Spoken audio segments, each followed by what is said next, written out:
Teman-teman, terutama pada project manager, kita masuk ke pertemuan yang ke-8. Kalau kita mengerjakan project, kita terbiasa dengan tools ya. Biasa menggunakan misalnya Microsoft Project, atau Anda menggunakan Artemis, Primavera, ya, atau tools-tools yang lain. Scrum juga ada banyak tools yang dipakai untuk mempermudah mereka melakukannya. Tetapi biasanya dalam konteks Scrum itu sendiri, itu orang masih senang menggunakan yang namanya board. Ya, kenapa? Karena bayangkan kalau orang Scrum itu kan kita berada di satu tempat secara fisik biasanya, dan untuk menjaga energi itu, sesuatu yang visible itu biasanya membantu mereka. Dibandingkan kita melihat di aplikasi atau di handphone. Nah itu biasanya mereka membuat yang namanya board, gitu ya, papan. Ya papan itu sebenarnya Scrum board itu sederhana ya. Kalau di tools project management ada Gantt chart gitu ya. Kalau Scrum board ini isinya cuma 3. Apa yang harus dilakukan, apa yang sedang dilakukan, dan apa yang sudah selesai dilakukan.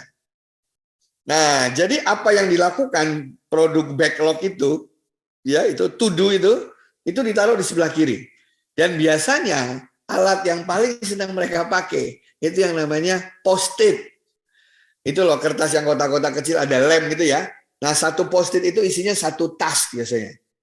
Post-it ini ditempel, post-it ini ditempel. Nah, jadi tugas kita adalah memindahkan backlog yang ada di to do cepat-cepat ke tengah, ke ongoing. Artinya sedang kita kerjakan.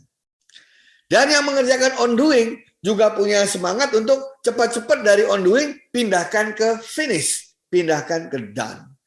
Nah, memindahkan post-it itu dari satu tempat ke tempat yang lain secara psychological itu ada suatu kepuasan tersendiri. Dibandingkan katanya cuma ngeklik aplikasi yang ada di layar atau di handphone.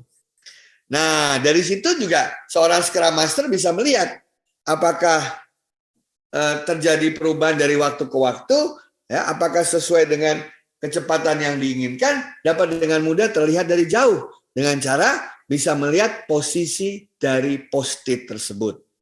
Tentu saja ketika pagi hari mau dimulai Scrum-nya, semua ada di kiri kan, things to do.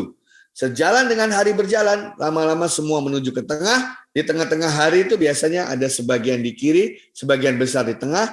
Dan ketika menjelang hari usai, ada yang di sebelah kanan. Artinya work done. Nah, Scrum Board ini adalah tools yang bisa membantu kita untuk meningkatkan motivasi, ya, untuk meningkatkan kepuasan.